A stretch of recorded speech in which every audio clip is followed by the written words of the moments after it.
성도 여러분 평안하셨습니까? 12월 4일 새벽기도회 시작합니다. 오늘 우리에게 주신 하나님의 말씀 아모스 1장 1절부터 2장 3절까지의 말씀입니다. 유다왕 우시아의 시대 곧 이스라엘 왕 요아스의 아들 여로보암의 시대 지진전 2년에 드고와 목자 중 아모스가 이스라엘에 대하여 이상으로 받은 말씀이라. 그가 이르되 여호와께서 시온에서부터 부르짖으시며 예루살렘에서부터 소리를 내시리니 목자의 초장이 마르고 갈멜산 꼭대기가 마르리로다. 여호와께서 이와 같이 말씀하시되 다메섹의 서너 가지 죄로 말미암아 내가 그 벌을 돌이키지 아니하리니 이는 그들이 철 타작기로 타작하듯 길르앗을 압박하였음이라. 내가 하사엘의 집을 불을 보내리니 베나닷의 궁궐들을 사르리라. 내가 다메섹의 빗장을 꺾으며 아웬 골짜기에서 그 주민들을 끊으며 벳 에덴에서 규잡은 자를 끊으리니 아람 백성이 차로 잡혀 기르에 이르리라. 여호와께서 말씀하셨느니라. 여호와께서 이와 같이 말씀하시되 가사의 서너 가지 죄로 말미암아 내가 그 벌을 돌이키지 아니하리니 이는 그들이 모든 사로잡은 자를 끌어 에돔에 넘겼음이라. 내가 가사성에 불을 보내리니 그 궁궐들을 사르리라.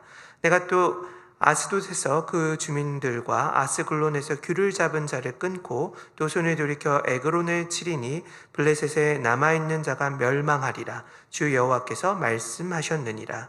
여호와께서 이와 같이 말씀하시되 두로의 서너 가지 죄로 말미암아 내가 그 벌을 돌이키지 아니하리니 이는 그들이 그 형제의 계약을 기억하지 아니하고 모든 사로잡은 자를 에돔에 넘겼음이라.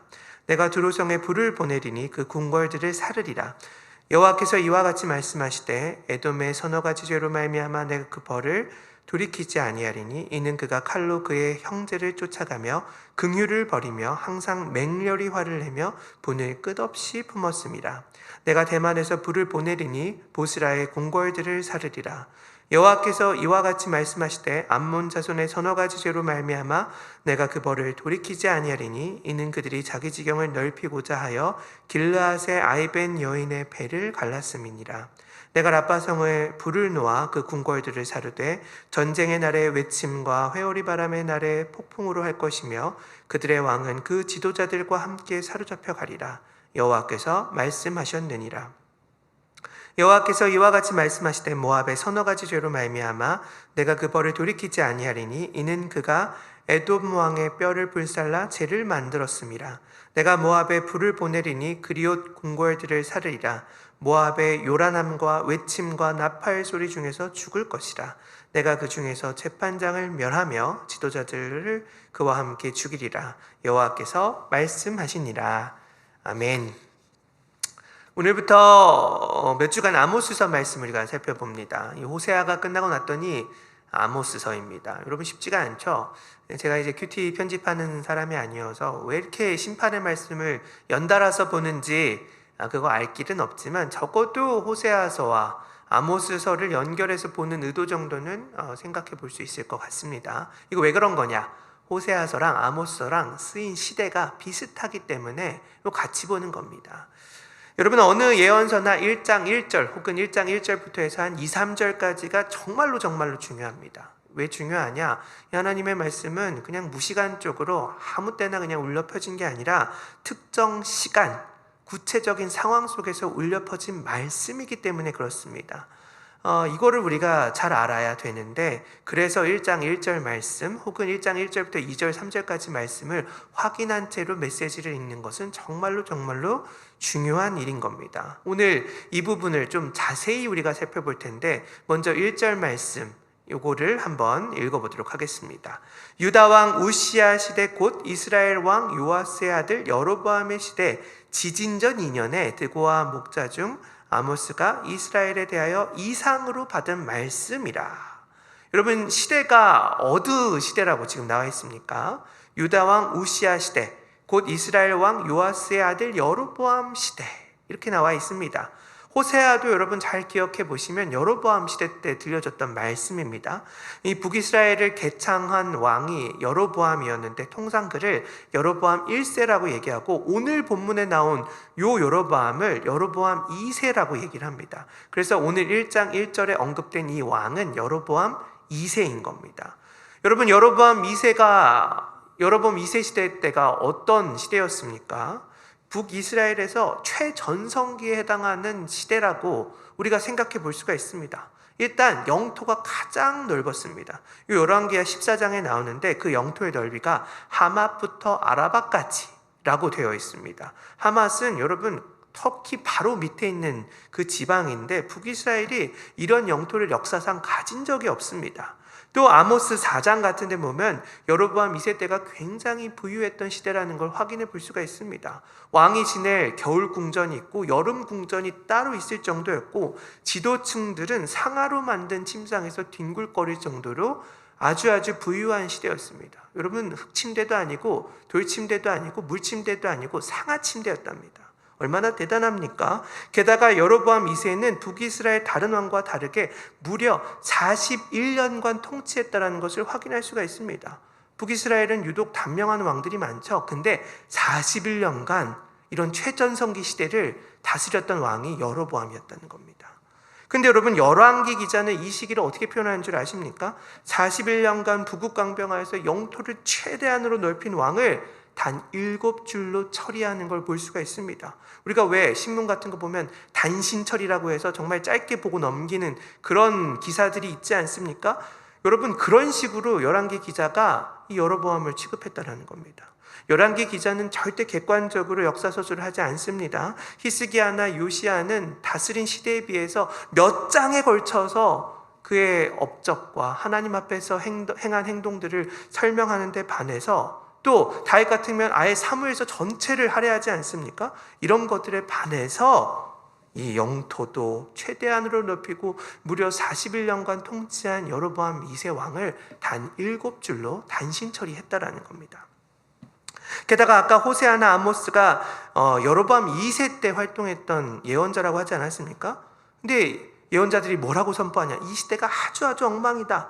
너희들의 심판을 받아서 멸망할 거다. 이런 식으로 예언을 했던 것을 살펴볼 수가 있습니다. 사실상 북이스라엘의 운명은 여로보암 2세 때 결정되었다고 해도 과언이 아닌데 도대체 이 시기에 무슨 일이 있었냐는 겁니다. 우리가 이걸 관심 가지면서 오늘 본문을 읽어나가야 되는 겁니다. 우리 생각에 나라가 망하는 결정이 이때 일어났다라고 하면 무슨 생각이 듭니까? 단번에 무슨 생각이 들죠? 이때 하나님 앞에 예배를 올바로 드리지 않았구나. 하나님 앞에 기도를 제대로 안 했구나. 근데 여러분 그렇지가 않습니다. 아모스 4장 같은 데 보면 이때 수은제며 낙헌제며 무수히 많은 제사가 드려졌다는 것을 확인해 볼 수가 있습니다. 예언자들이 한결같이 얘기하는 것은 예배가 우리 돌아갈 곳이 아니라는 겁니다. 그럼 하나님은 어디로 우리를 돌아오라고 하시냐?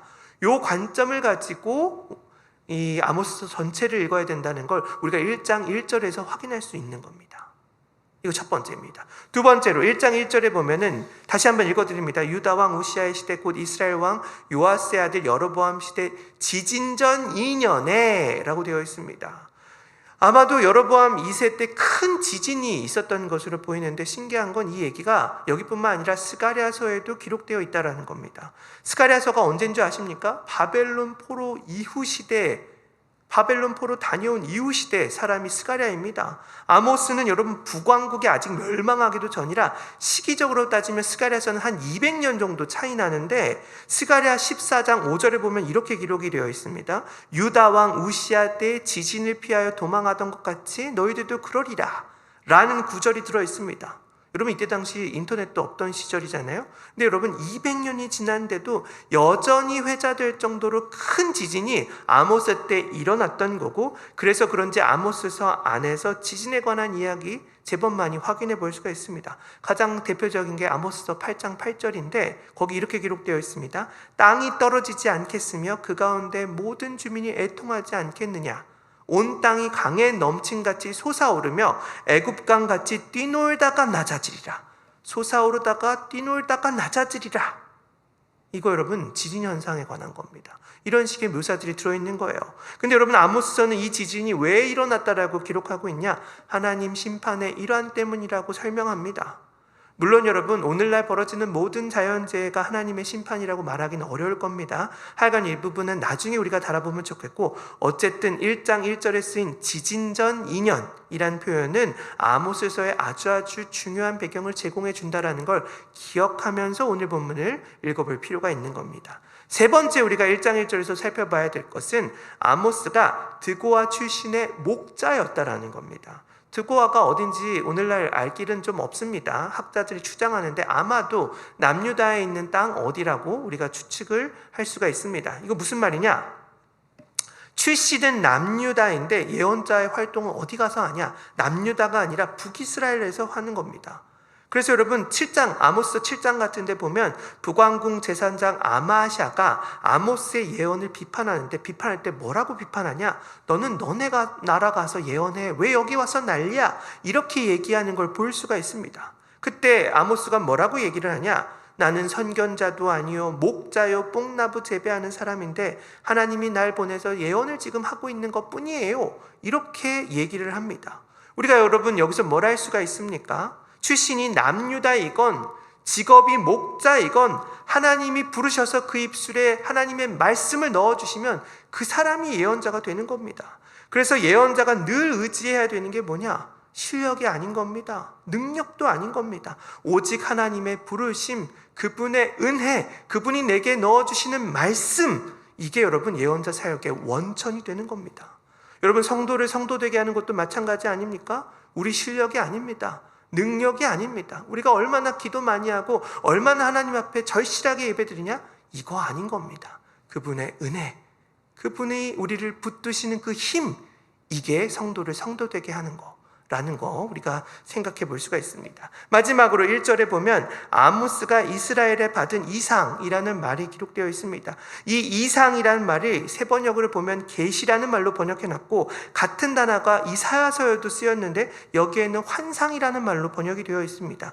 이상이니 환상이니 계시니 이런 거 하면 뭔가 우리 생각에 신비한 무언가 이렇게 생각해 볼 수 있지 않겠습니까? 그냥 육안으로 본 게 아니라 하나님이 뭔가를 보여주신 거라고 우리가 생각을 해볼 수 있다는 겁니다.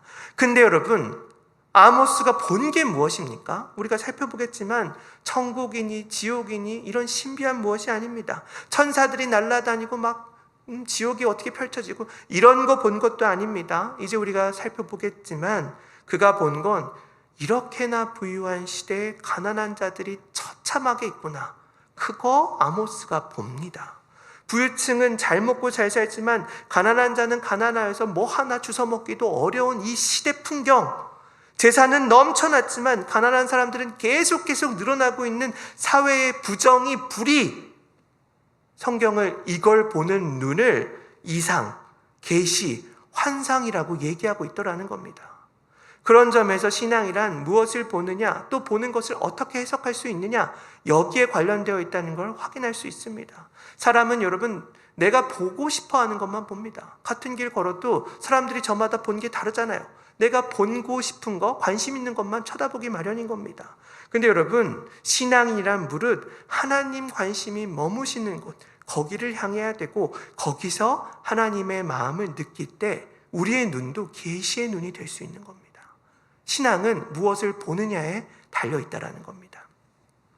지금까지 1장 1절에 있는 내용만 가지고 좀 살펴봤는데 여러분 1장 3절부터 2장 3절까지는 이스라엘 주변국에 관한 심판입니다. 순서대로 다메섹, 가사, 두로, 에돔, 암몬, 모압 이렇게 심판을 다루는데 이스라엘 말 그대로 이스라엘 근처에 있는 나라들 심판을 다루고 있습니다. 자세한 건 여러분들이 살펴보시면 좋겠는데 몇 가지 특이사항만 살펴보면 이 심판에 대해서 말할 때 서너 가지 죄라는 단어가 계속 쓰인다라는 겁니다. 서너 가지 죄라고 해서 3개 혹은 4개의 죄를 말하는 게 아니라 이 서너 가지 죄 때문에 그들이 망했다는 결정적인 죄악들, 그게 서너 가지 죄가 가진 뜻인 겁니다. 근데 여러분 이 죄악의 공통점이 무엇입니까?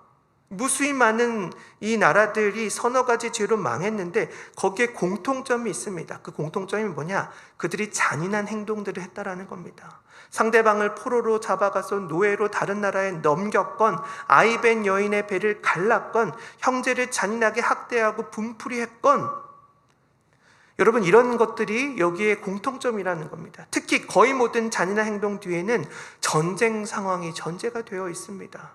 그런 점에서 이들을 심판하시는 하나님은 신앙 때문에 그들을 심판하는 게 아니라 너희들 하나님 안 믿고 있네 심판받아야 할 때 이것 때문에 심판하는 것이 아니라 그들의 잔인함, 인간성의 결여, 전쟁을 벌여서 이런 상황을 만들 수밖에 없는 그들의 탐욕, 이런 것들에 대한 심판이라는 것을 우리가 확인할 수가 있습니다.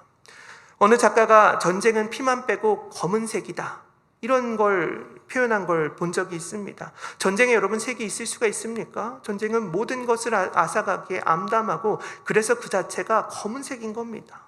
여러분, 근데 오늘은 어떻습니까? 성경이 쓰여진 지 3000년이라도 더 됐지만 우크라이나 러시아 전쟁이 여전히 지속되고 있고 이스라엘 중동 전쟁 여전히 벌어지고 있습니다. 하나님은 전쟁 속에서 벌어지는 참혹함을 싫어하셔서 이방 나라들을 심판하셨다는 것을 우리들이 오늘 본문에서 살펴볼 수 있다면 우리들은 기도해야 되는 겁니다. 속히 저 전쟁이 그치기를, 하나님의 자비가 그 나라 주민들과 함께 하기를 오늘 우리 성도들은 포기하지 않고 기도할 수 있어야 된다는 겁니다.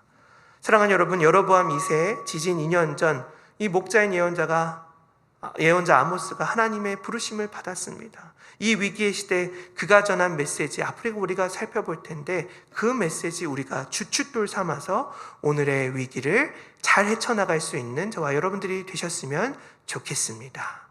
기도 한번 하겠습니다. 사랑하는 하나님, 아모스를 통해 주신 말씀 오늘 우리에게 가르쳐 주시니 참 감사합니다.